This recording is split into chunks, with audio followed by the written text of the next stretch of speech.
सुस्वागतम पिलामणि आमे आज आमर एई प्रकोष्ठ मध्यरे मातृ शब्द दुहितृ शब्द श्वश्रु शब्द अर्थात ऋकारांत शब्द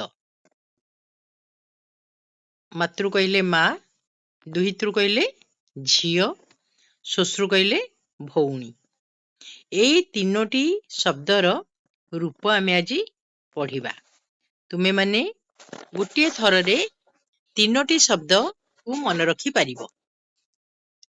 देख आमर विभक्ति 7 प्रकार प्रथम ठारू सप्तम विभक्ति पर्यंत आ वचन 3 प्रकार एक वचन दुई वचन बहुवचन मातृ तो आमर एटा स्त्रीलिंग शब्दटी दुहितृ भी स्त्रीलिंग शब्द आ श्वश्रु भी स्त्रीलिंग शब्द अर्थात आमे स्त्रीलिंग शब्द पढ़ुचे वर्तमान ऋकारांत ताले मातृ शब्दर रूप किपरि होउची देख एक वचन रे माता दुई वचन रे मातरौ बहुवचन रे मातरह माता कहले जणे मा मातरौ कहले दुई जण मा मातरह कहले मा माने सही परी दुहिता दुहितरौ दुहितरह दुहिता कहले गोटिए झियो दुहितरौ कहले दुईटी झियो दुहितर कहले झियो माने श्वश्रु शब्द देखिबा भौणी अर्थात श्वशा श्वशारौ श्वशारह श्वशा कहले गोटिए भौणी श्वशारौ कहले दुई जण भौणी श्वशारह कहले भौणी माने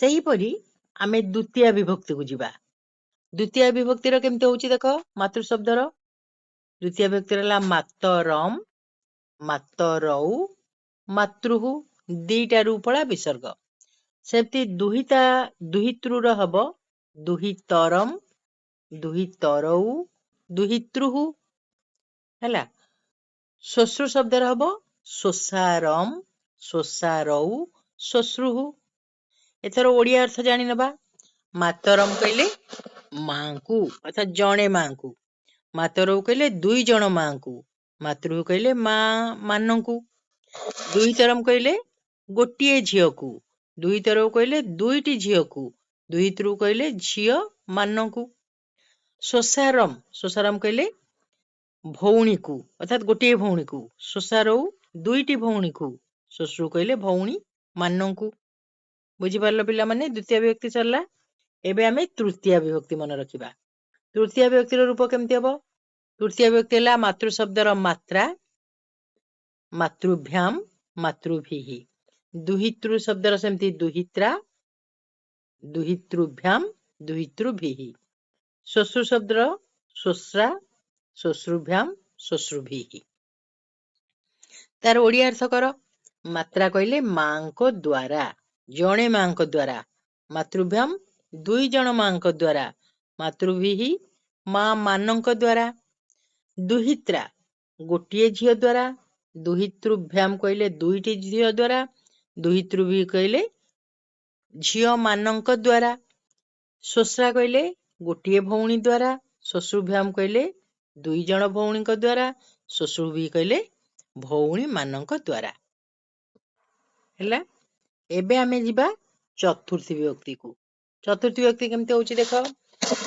चतुर्थी विभक्तिर रूप हैला मात्रे मातृभ्याम मातृभ्यः दुहित्रे दुहितृ शब्दर दुहित्रे दुहितृभ्याम दुहितृभ्यः श्वश्रु शब्दर हला श्वश्रे श्वश्रुभ्याम श्वश्रुभ्यः एथर पिला माने तार ओडिया अर्थ करिबा चतुर्थी विभक्तिटा होची हमर पाई निमित्त और दान अर्थरे ताले मांको पाई दुई जण मांको पाई मां मानंको पाई सेमती दुहित्रे कहले झियो पाई दुहितृभ्याम दुई जण झियोंक पाई दुहितृभ्य कहले झियो मानंक पाई श्वश्रे अर्थात भौणी पाई बा भौणी निमित्त श्वश्रुभ्याम कहले दुई जण भौणीक पाई श्वश्रुभ्य कहले भौणी मानंक पाई एबे आमे शिखिबा पंचमी विभक्ति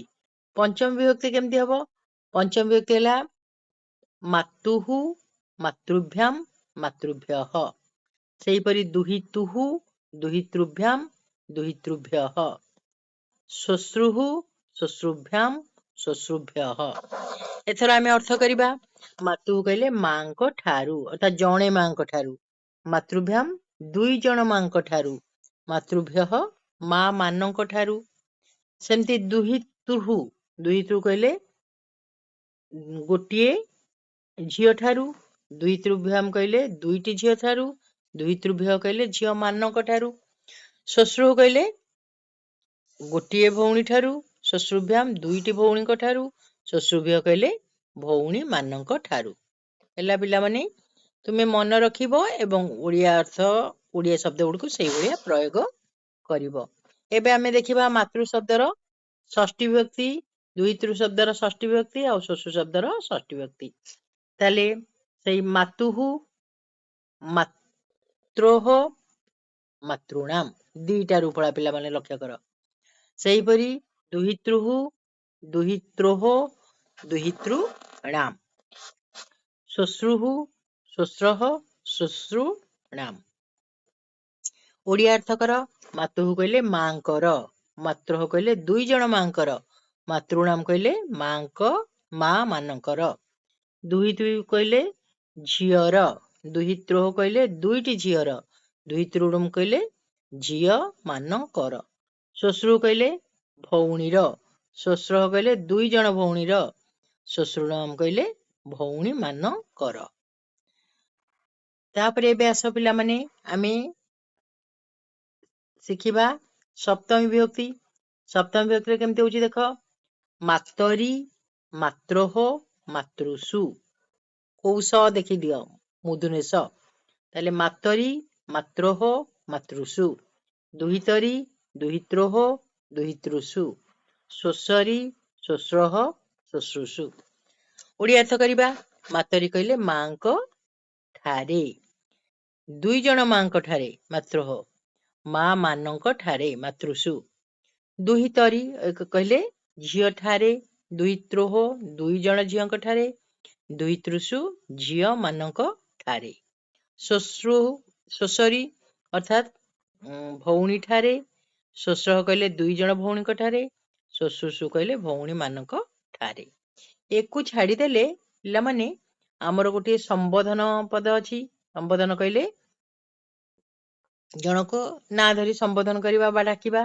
ताले संबोधन रे हबो हमर मातः मातरौ मातरः अर्थात हे मा हे दुई जण मा हे मा माने। सेमती दुहितुः दुहितरौ दुहितरः अर्थात हे झियो। दुहितर कहले हे दुई जण झियो। दुहितर कहले हे झियो माने।